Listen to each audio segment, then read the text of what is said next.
Сәлем достар, армысыздар мектеп жанашырлары. Сіздермен бірге қайтадан апта ньюс, бізден алыстамаңыздар. Биылғы оқу жылында мектеп парламенті өз жұмысын қарқынды бастады. Әдеттен жаңылмай кел оқи қайтары жалғасын тапты.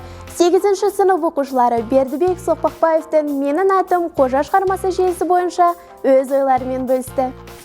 Мектеп парламентінен жаңалық, оқушы үнін есту, тыңдау, санасу мақсатында біз айтамыз бағдарламасының алғашқы шығарылымы көрерменге жол тартты.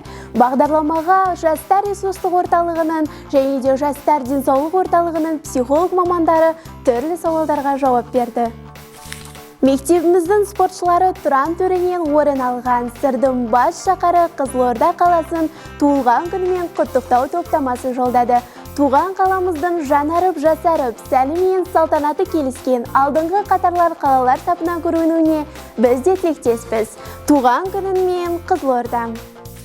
Құқық бұзушылықты болдырмау және оның алдын алу күн тәртібінен түспек емес. Қалалық прокуратураның бөлім прокуроры, ювеналды полиция қызметкері, психологтардың қатысуымен ақпараттық танымдық кездесу өтті.